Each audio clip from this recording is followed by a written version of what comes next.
Hello friends, स्वागत है आपका एक बार फिर से आपके अपने लीगल चैनल सोच पर प्रहार में। दोस्तों, बहुत सारे वीडियोस डेली अपने चैनल पे हम डाले जा रहे हैं। आप लोग वीडियोस को देखते हैं, आपको उनका लाभ भी मिलता है और मैंने देखा बहुत सारे लोग वीडियोस को देख करके उन्हें फॉलो करने की कोशिश भी करते हैं। बहुत सारे लोगों को रिलीफ भी मिल जाता है। बहुत सारे लोग ऐसे होते हैं जो वीडियोस से अपनी मेंटेलिटी ही चेंज कर लेते हैं। ये मेन है। अगर आपकी मेंटेलिटी चेंज हो गई तो फिर आप किसी भी चीज को अलग तरीके से लड़ोगे। आप नेगेटिव से पॉजिटिव में आ जाते हो और जब आप नेगेटिव से पॉजिटिव में आ जाते हो तो सारी चीजें डील करनी आसान हो जाती है, चाहे फिर कुछ भी हो। दोस्तों, आप लोगों को रिलैक्स रखने के लिए जरूरी है कि आपका एंटरटेनमेंट किया जाए, इसीलिए मैं इस प्रकार के वीडियो लाके बीच बीच में एंटरटेनमेंट डालने की कोशिश करता हूं। हालांकि मैं कोई एंटरटेनर नहीं हूं, मैं कोई एक्टर भी नहीं हूं। ये बस एक कोशिश होती है आपके चेहरों पे थोड़ी सी खुशी लाने की, ताकि आपका जो डिप्रेशन हो वो थोड़ा सा कम हो जाए। चलो ये क्लिप देख लो। पुरानी क्लिप है, पुराने सब्सक्राइबर्स ने तो देखी होगी, नए वालों ने नहीं देखी होगी, तो चलो थोड़ा मुस्कुरा लो।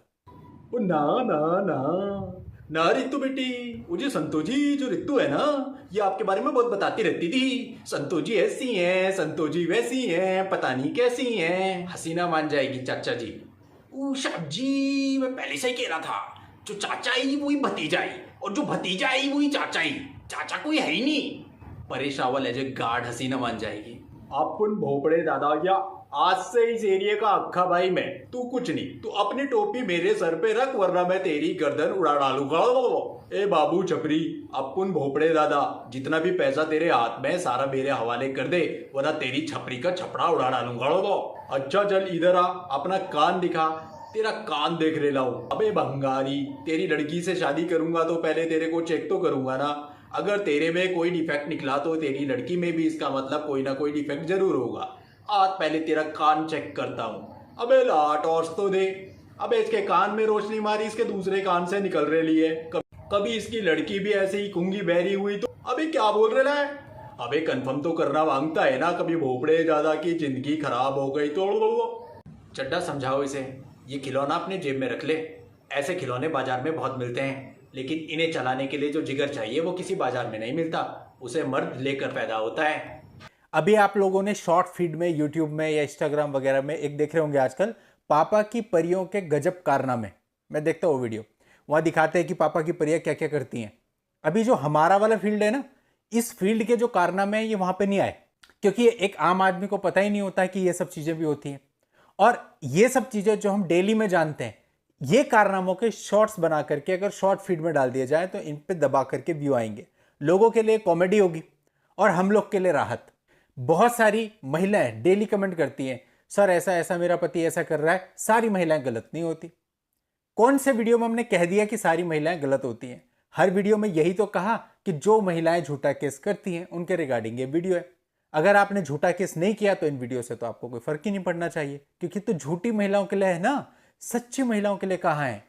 इसमें केवल साइकोलॉजिकली सामने वाले को तोड़ना है। यदि सामने वाला ये देखता है ना कि आप खुश हो, वो ऑटोमेटिक आधे से ज्यादा टूट जाता है। मेरे पास ऐसे बहुत सारे केस रहे हैं जहां पे लड़कियां ये कहती है कि सर इसे तो कोई फर्क ही नहीं पड़ रहा, इसे तो कोई फर्क ही नहीं पड़ रहा। अब सामने वाले को कोई फर्क नहीं पड़ रहा है, इससे उनको फर्क पड़ रहा है, इसलिए आपको ऐसे रहना है कि उनको फर्क पड़े, यानी कि आपको खुश रहना है, आपको परेशान नहीं होना। जितनी ज्यादा फ्रस्ट्रेशन आप शो करोगे, इनडायरेक्टली उतनी ज्यादा खुशियां आप उनको दे रहे हो। अगर आप फ्रस्ट्रेट होना बंद कर दोगे, आप कोर्ट में 4 डेट में से 1 डेट में, 2 डेट में आओगे, 2 डेट में नहीं आओगे, आप देखोगे उनका फ्रस्ट्रेशन बढ़ेगा। आपके मन में जो भी दुविधा है, उस दुविधा को सॉर्ट आउट करने के लिए कई सारे तरीके हैं, लेकिन इसका यह तरीका बिल्कुल भी नहीं है कि आप उनके सामने ही फ्रस्ट्रेट होकर दिखाओ। कोर्ट में एक दिन था मैं कोर्ट में, वहां एक पति पेशगार साहब पे चढ़ गया, बोल रहा मेरे को अभियुक्त क्यों बोला, कैसे बोल दिया मेरे को अभियुक्त। पेशगार साहब भी चिढ़ गए। पेशगार साहब चिढ़ जाएंगे तो आपको दिक्कत होगी ना। और ये कौन सी इतनी बड़ी बात हो गई, जब फाइल में भले आपने कुछ किया या नहीं किया, जब फाइल में आपका नाम एज ए एक्यूज्ड है तो आपको एक्यूज्ड ही तो बोला जाएगा। और क्या बोला जाएगा, बिना मतलब में उसने वहां पर रायता फैला दिया कोर्ट के अंदर, पूरी कोर्ट उसके लिए नेगेटिव हो गई। तो इस तरह की हरकतें बिल्कुल ना करें। और इससे आपकी फ्रस्ट्रेशन भी दिख रही है। उसकी वाइफ बगल में खड़ी हुई मुस्कुरा रही थी, हंस रही थी। तो अब आप बताओ, आप ऐसा करके कर क्या रहे हो? आप केवल सामने वाले को और स्ट्रेंथ दे रहे हो। अब आप सोचो, आपको स्ट्रेंथ देनी है उन्हें। अभी वो हम पुरानी वाली कहानियां सुनते थे ना, उसमें क्या होता था, एक राक्षस से जब हम लड़ते थे तो सामने वाले की जो आदि शक्ति उस राक्षस में चली जाती थी और वो राक्षस और बलशाली हो जाता था और फिर उससे लड़ना और मुश्किल हो जाता था। ये वही चीज है बिल्कुल, आप ऐसा दिखा करके, फ्रस्ट्रेशन दिखा करके सारी की सारी शक्ति अपनी उनको प्रदान कर दे रहे हो और वो फिर डबल शक्ति से आपके ऊपर हावी हो जाते हैं। दोस्तों कभी भी ना माहौल को हमेशा लाइट करना चाहिए। मैं आपको बताता हूं, हमारे यहाँ पे क्या है, एक ग्रुप है, व्हाट्सएप ग्रुप 110 120 लोगों का, जिसके अंदर वो सारे लोग जुड़े हुए हैं जो एक प्रॉपर्टी से रिलेटेड है। एक बार क्या हुआ, उस ग्रुप में बहुत ज्यादा फ्रस्ट्रेशन चल रहा था, सब एक दूसरे पर लांछन लगा रहे थे, भाई तेरी गलती है, तेरी गलती है, तेरी गलती है। मैं भी उस ग्रुप का पार्ट था। सब लोगों ने मुझसे बहुत सारे क्वेश्चन पूछ डाले मेरे पास। अगर मैं देखिए उसी फ्रस्ट्रेशन में उनका जवाब दे, जिस तरह से वो एलिगेशंस लगा रहे थे, तो वहां पे क्या होता, केवल झगड़ा होता। जब वो मैसेज से पूरा ग्रुप भर गया, सैकड़ों मैसेज में इकट्ठे हो गए, लास्ट में वहां पे मैंने एक एडवर्टाइजमेंट डाल दिया कि डोसे के साथ में इडली फ्री, और ये देख करके आधे से ज्यादा लोग वहां पर हंसने लगे। मेरे को फर्क नहीं पड़ा आप क्या बोल रहे हैं। और दोस्तों इससे माहौल क्या हो गया, एकदम से लाइट हो गया वहां का। कभी भी किसी भी चीज को हीट मूवमेंट पे करना ठीक नहीं होता। और कभी भी कुछ ऐसा हो जाए ना, जैसे मैं तो बहुत ज्यादा ऐसा करता हूं कि मेरे को अगर कोई फ्रस्ट्रेशन हो रहा है किसी से, तो मैं डायरेक्टली बोल देता हूं, चाहे फिर वो कहीं भी कैसे भी, मतलब बवाल मच जाता है बहुत बड़ा वाला। लेकिन जब बवाल मचता है उसके बाद मैं अपने फोन कर लेता हूं बंद। अब बात भी किसी से नहीं करता, करते रहो फोन, इधर से भी फोन करते हैं, उधर से भी फोन करते हैं, ये अधिकारी वो अधिकारी, नहीं उठाता मैं फोन। क्योंकि वो हीट मूवमेंट है दोस्तों। उस हीट मूवमेंट पे मैंने पता नहीं क्या बोला है, पूरी फ्रस्ट्रेशन निकाल दी। सामने वाला क्या बोलेगा, फिर मैं क्या बोलूंगा, चीजें खराब हो जाएंगी। मैं 2 दिन 4 दिन 5 दिन तक इससे बात ही नहीं करता। उसके बाद जब उनके दिमाग ठंडे हो जाते हैं सबके, उसके बाद समझाता हूं। ये एक तरह से सिर्फ कोर्ट की बात नहीं है, लाइफ में सीखने की चीजें हैं। अगर आप इनको सीखते हुए ही केस को लड़ते हो तो बड़ा आसान रहेगा भाई। बस आपको हमेशा एक चीज ध्यान रखनी है। एक गाना आया था, जो होना है सो होना है, फिर किस बात का रोना है, फिर किस बात का रोना है। ये समझ लो, जो होगा सो होगा ना। अब दोस्तों इसलिए बार बार रिजल्ट को सोच करके परेशान मत हो। कई सारे लोग होते हैं कि अभी पहला स्टेप लिया नहीं है, वो आज से 10 साल बाद की बात पूछ रहे होते हैं। तब तक क्या होगा क्या पता, किसे पता। ओवर थिंकिंग आप लोगों को बर्बाद कर रही है। आप लोग अपने आप को बिल्कुल हल्का फुल्का रखो, मजे करते रहो जीवन में।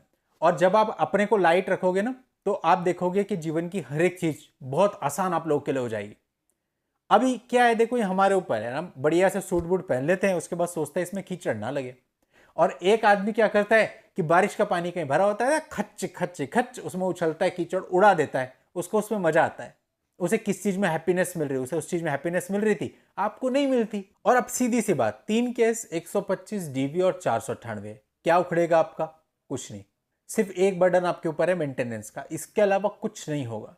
ना आपको जेल हो सकती है, ना आपको किसी और प्रकार की दुविधा आ सकती है, ना आपको मम्मी पापा को और किसी को कोई दिक्कत आ सकती है, कुछ नहीं। इन शॉर्ट मैंने आपको एक लाइन में बता दिया। तो दोस्तों चीजों को समझना है।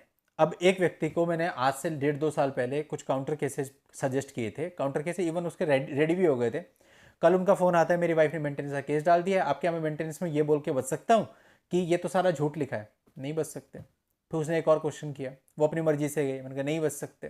फिर तीसरा किया, मैंने नहीं बच सकते। इन शॉर्ट बात ये, मेंटेनेंस आपको देना पड़ेगा। बात ये थी कि वो जो हमने 1.5-2 साल पहले काउंटर पे काम किया था, वो के लिए किया था, वो इसीलिए तो किया था। अगर वो काउंटर तब उस समय पे स्टैंड हो गए होते तो आज तक उन लोग को समनिंग हो चुकी होती और वो चक्कर काट रहे होते और ये मेंटेनेंस की नौबत ही ना आती। तो इसलिए दोस्तों स्ट्रेटेजिकली चलना है, खुश रहते हुए चलना है, हैप्पीनेस के साथ, मजे में, टेंशन बिल्कुल लेनी नहीं, कूल रह करके काम करना है। चलिए दोस्तों आज की इस वीडियो में इतना ही। नेक्स्ट वीडियो में नई जानकारी के साथ मैं आपसे फिर मिलता हूं, तब तक के लिए goodbye and thank you for watching, take care.